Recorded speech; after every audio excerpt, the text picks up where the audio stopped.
I think a good contribution to the Indian political scene would be the appearance of a Hindu political party.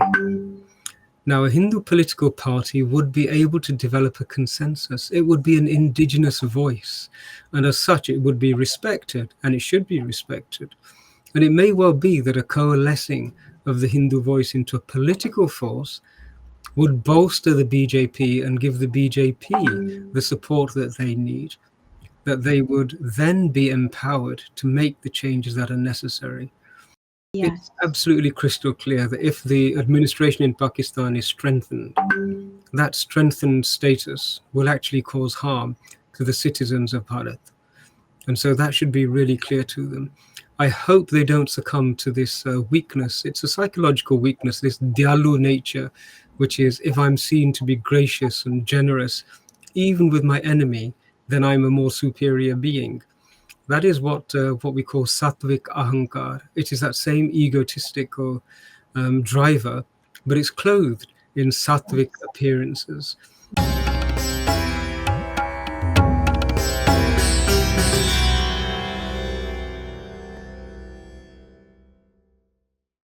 Jai Shri Krishna, Namaste, and welcome to Chitti Media's Current Affairs Show.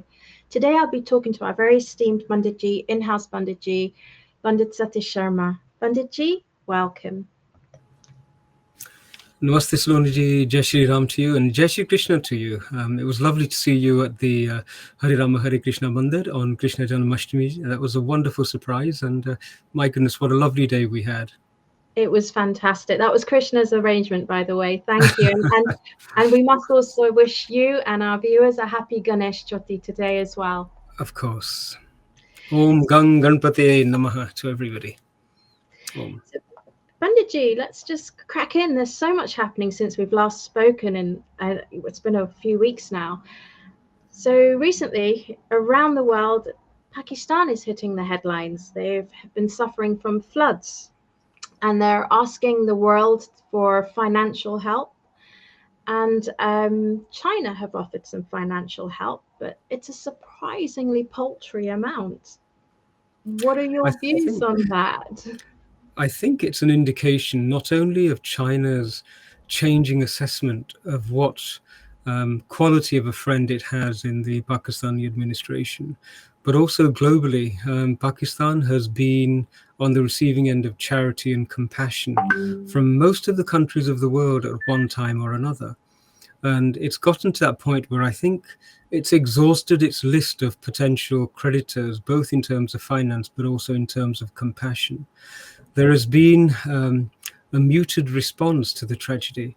In the past, when a tragedy on this scale happens, most of the nations of the world will launch into some sort of fundraising, some sort of charitable aid or relief programs, but they have been few and far between this time. And as you say, the Chinese have offered a paltry sum, and it's almost the same as if you have somebody who is in floodwaters and a person comes to rescue them, but only sends them a rope which is half as long as it needs to be to help them come out of the water. This is the message that China is sending to Pakistan. It's a real tragedy from so many points of view, but the real victims are in fact the Pakistani people themselves. They are stuck between a rock and a hard place. And I think the quandary for every government, including the Indian government, should it decide to offer assistance, is how does one get aid to the people without the incumbent government becoming actually an obstacle? I think there is a worry there. Yes, I was reading the comments on Khilji Times. There were many Pakistanis that said, don't give money because we don't trust this new president. They all preferred Imran Khan. So the Pakistanis themselves are saying, don't give money. We're not going to receive it where it needs to be. So that was quite interesting, actually. And it's worth remembering also that when we talk of the Pakistani people, we're talking of the people of Balochistan, which is Pakistan-occupied Balochistan. We're talking of Sindh, where only last week there was news of further atrocities against Hindus and the indigenous people of Sindh. Yes. So Pakistan has a very, very complicated problem. And you're right, the administration does not enjoy the confidence of anybody at all, except possibly the army. and that's a major, major concern, isn't it? The Yeah. um, the worry with these floodwaters, though, is that it's going to cause so much infrastructural damage that even afterwards, getting aid and assistance to those people is going to be a major, major task. And I know for a fact that India will be considering what it should and shouldn't do. And what I will be interested to note will be the response of the Islamic countries, the OIC. If Mm. you recall, when we had that terrible event, the response, the completely irrational response to Nupur Sharmaji Yeah. quoting the hadiths, many countries in the Middle East leapt to the defense of the allegations that Pakistan was making. When we've had problems in Pakistan which are to do with Islamists, the Middle East has supported the Pakistani government. It hasn't spoken out against the terrorists and the Islamists. And so, in this scenario, wouldn't it make really common sense and good reason for the Middle East to step forward and say, we're going to help Pakistan? And if they don't, that will be yet another message to the administration that they really are, well, shall we say, paddling up the creek without a paddle. Yes, yes, no, absolutely. You actually touched on some atrocities that have been happening to minorities in Pakistan. There's actually a horrific event that happened a couple of days ago, which I realize hasn't got much coverage. A little girl, 8-year-old little girl, a Hindu girl named Kavita, in Pakistan, she was gang raped by grown men. A little 8-year-old child we're talking about here, gang raped, and when they had finished with her, using a knife, they had gouged her eyes out. The little girl is still bleeding in hospital today. This brings me on to the subject of CAA, Banditji. Mm. We have to get every Hindu out of Pakistan ASAP. What is going on? Slonaji, there are a number of really important lessons to be learned here. The first lesson is that nobody can question now the fact that minorities in Pakistan are experiencing genocidal terrorism, and it's targeted and it's based on religious discrimination. This is a self-evident truth. And anybody who has an organization or heads an organization which purports to speak on behalf of humanity and human rights, they really need to consider the record of their interaction with Pakistan, and or perhaps even the lack of interaction with Pakistan. I know that many of them leap to condemn India even on the basis of fragile evidence, and yet they are muted, they are silent. Where are their choruses? Where are their protests? And where are their summoning of ambassadors and people like this? Nothing whatsoever. So there's a lesson for those people who are the, shall we say, custodians of human rights. But there is also a lesson for the Indian government in this scenario. You know, the silence of all of these people who otherwise criticize India should be noted by the Indian government. And in future, when these media jackals gather to howl at India, their howling should actually make no difference whatsoever. And I really do hope they take note of that. India's relationship with Pakistan has been fraught with tensions for a long period of time. But if you get rid of all of the lines that were drawn across maps by the Christians when they were occupying India, we have a very simple scenario. There was that area which was once all Hindu Bharat. And then, if you look at the experience of the Hindus in that once Hindu Bharat, they have lost land, they have lost assets, they have lost security, safety, and they have lost family, they have lost community. And so, if you look at the losses that have been incurred by the Hindus of India, Greater India, as it was prior to colonial dismemberment, the Hindus have been continuously suffering without any respite for at least 300 years. And those of us who know a bit of history will know that it goes back to almost 1200 years. Yeah. This deserves to be recognized now. The BBC, The Guardian, so many Amnesty International type NGOs, all of whom criticized India when India spoke about CAA, should really be scratching their heads now and think. I think the young girl's name was it Kavita, Gavita. and yeah, she's one in a long, long line. This is not just an aberration. This is not just an occasional happening. This is a policy. This is a trend. This is an execution of an understanding and a strategy that's being wreaked upon Hindu girls in Pakistan. And anybody who doesn't recognize that has no credibility whatsoever. And so they really should also take note of that. The, shall we say, the quandary for the Indian government will be, should it help Pakistan or not? And I know everybody would want the poor people of Pakistan to receive support.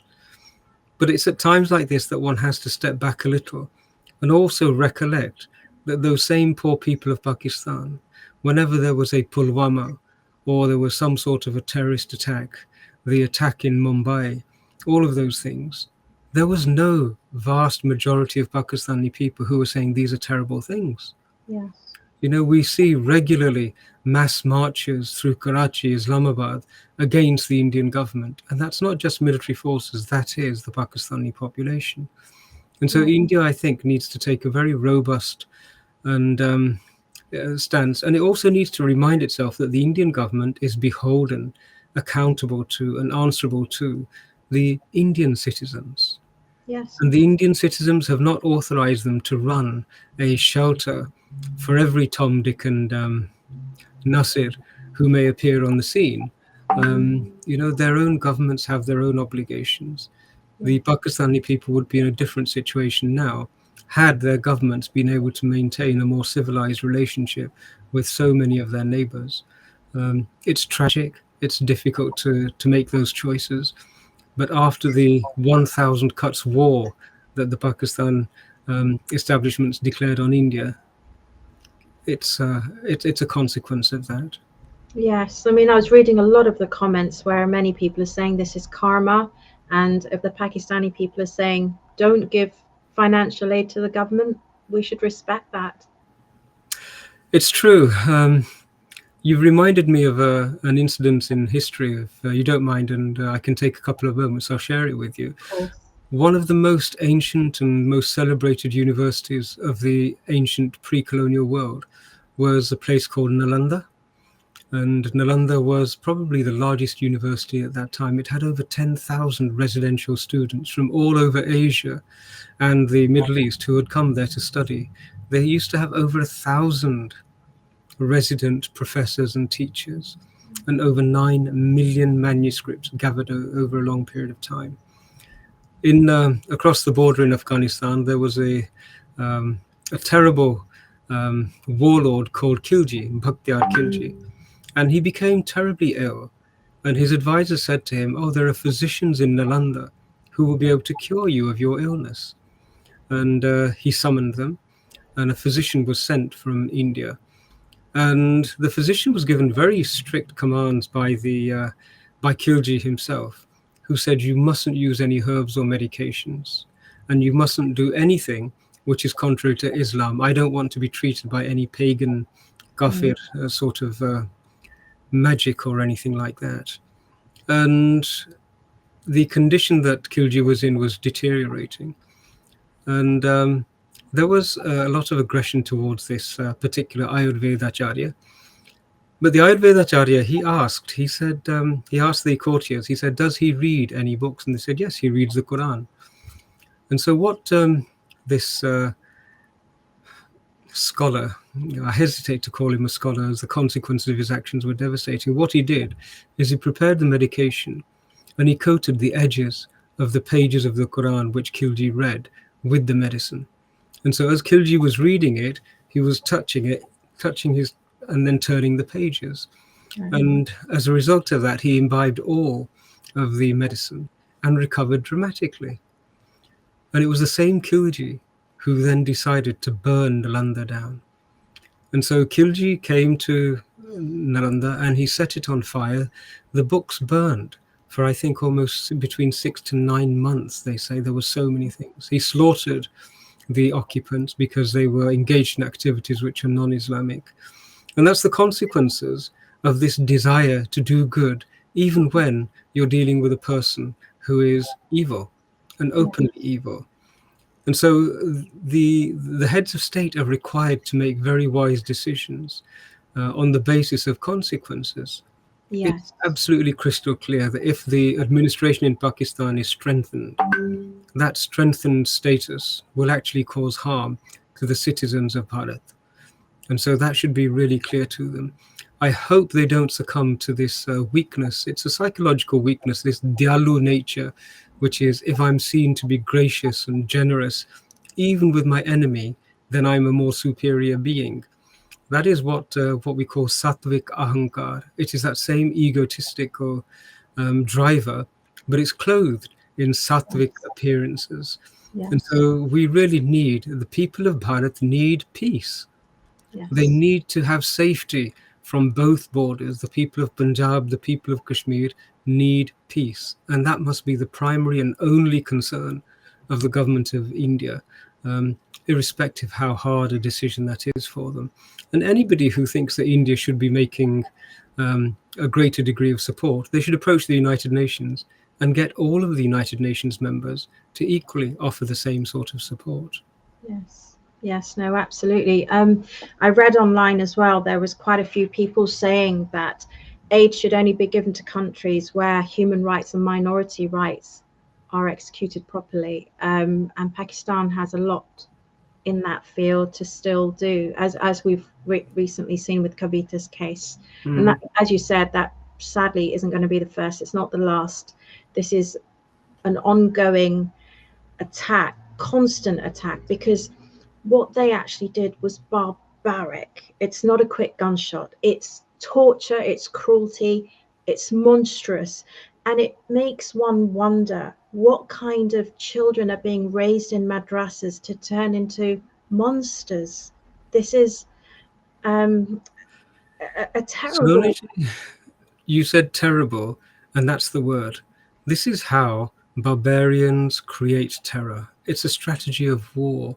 The intention is to do something which is so horrific that everybody else is so harmed by it emotionally and disturbed by it to such a degree that that fear then is something that can be leveraged by the barbarians, by the evil people. This has always been a strategy of evil barbarians.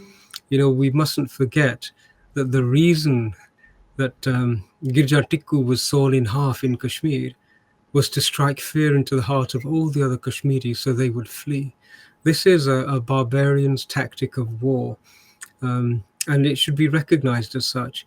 It's undisputable that the state, the Islamic State in Pakistan, is at war against Hindus and non Muslims. The facts on the ground seem to support it.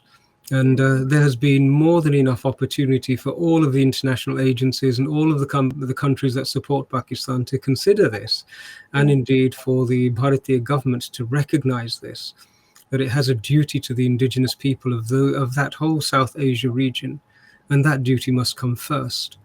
So I'm hoping that they will see that soon and develop enough of a robust international political stance to be able to defend the indigenous people and defend their policy.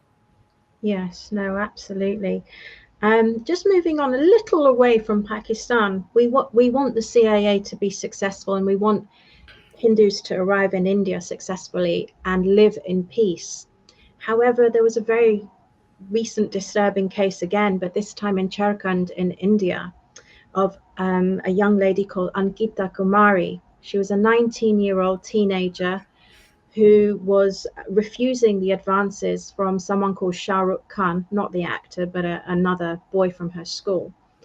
And because she refused and declined him constantly, he decided to set fire to her when she was asleep by throwing oil on her through her window and setting her alight. This is in India. And what can India do? We want to bring people from Pakistan to be safe, the Hindus over to India. But when mothers, wives, sisters, and daughters are still at risk in India, what do you feel can really be done? Because this is, again, not the first time, it's not the last time.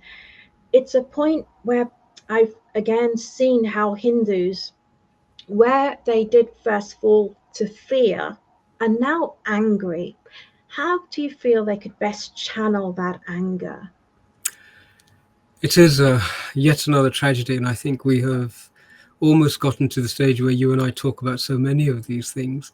It's becoming a dreadful, dreadful habit, isn't it? A regular recurrence. Yes. So again, I sympathize with the family and empathize with what you're expressing completely. You know, we have in the Rig Veda, we have some wonderful mantras, and there's one of them which is Asatoma Satgamaya, Tamasoma Jyotirgamaya, Mrityorma Amritam Gamaya. And it basically says, take me from the untruth to have a glimpse of what is real. And it says, take me from darkness to light. And it concludes in, take me from a state of deathfulness, mrityur, to a state where there is the absence of death. Now, if you have a look at what India's indigenous women are experiencing, they are experiencing death again and again and again at the hands of evil men. Now, when you get rid of all of the confusing names and labels and religious titles and communities and groups and everything else, you see quite simply one phenomenon, and that is that evil men are targeting vulnerable women. The state itself, the primary function of the state, in fact, unless this function is fulfilled, the state doesn't have a reason or a mandate to exist. The primary function is to protect its most vulnerable members from evil people. That's why we have armies. That's why we have police forces. And the Indian state is remiss. It's proving itself time and time again incapable of ensuring the safety of its most vulnerable people. It must be remembered that the criminal code has two reasons. It has two purposes. One is to see justice, but secondly is also to provide a punitive sentence which acts as a deterrent. And we're not seeing either of those being implemented in so many cases where young Hindu girls are being targeted. And that is a major indictment. I do not think that the Indian state can claim to be a democratic state, can claim to be a first world state, when it can't even take care of its most vulnerable young girls. I say leave out all of the nonsense about religion and hadiths and edicts and all that sort of stuff. In front of the law, it should be simply evil against vulnerable good. And with that clarity, the state should act. This is probably the crux. This is the pivotal moment. This is the nexus where all these things have come together. And I think that unless this is addressed, the party who have been targeted and victimized for such a long period of time will get to the stage where they feel disillusioned with the state in its current form. Yes.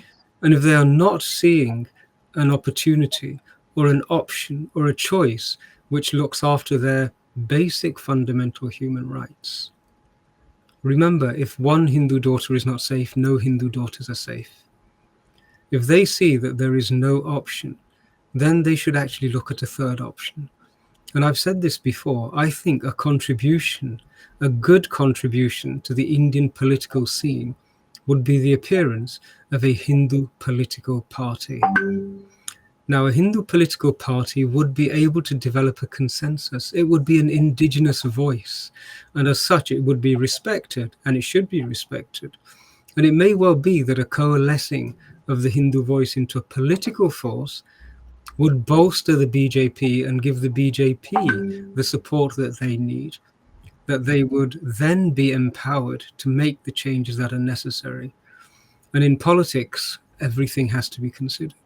So I think that is something that's on the horizon, but is drawing closer and closer to us. That is a fantastic idea, Panditji. Why has a Hindu party never come forward in India? I've not heard of one. And yes, it's long overdue. You know, it's a good representative of the majority.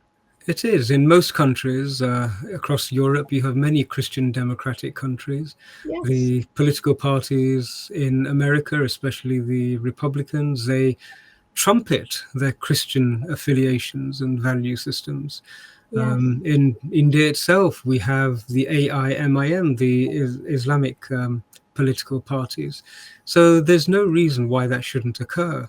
And Yes. I think if it were to occur, it would only accelerate the cause for ensuring justice and protection for the indigenous civilizational community there. I Yes, think it's a necessity. absolutely.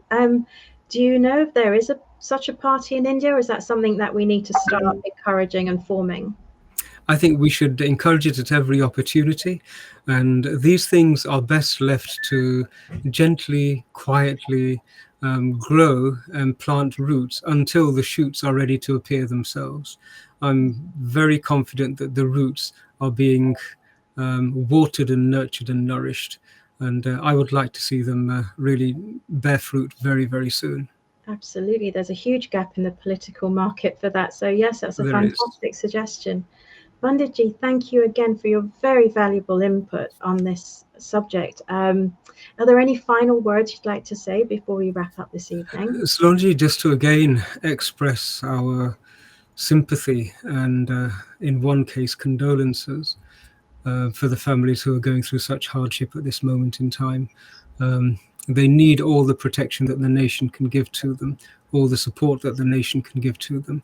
And it really should be seen as a warning for the administration that unless they can protect all of our daughters, they can protect none of our daughters. And if they can't, then the state has no right to expect the population not to bear arms in their own self-defense. So on that note, thank you very much, Soniji. Jai Shri Ram, Jai Shri Jai Krishna. Shri Ram, Jai Shri Krishna. Thank you very much, Panditji. Until the next time. Om. Om. Please remember to subscribe to us and switch on the notifications for this channel. For our other social media links, more content, and to support our work, please visit citti.net. Dhanyavad. Namaskar.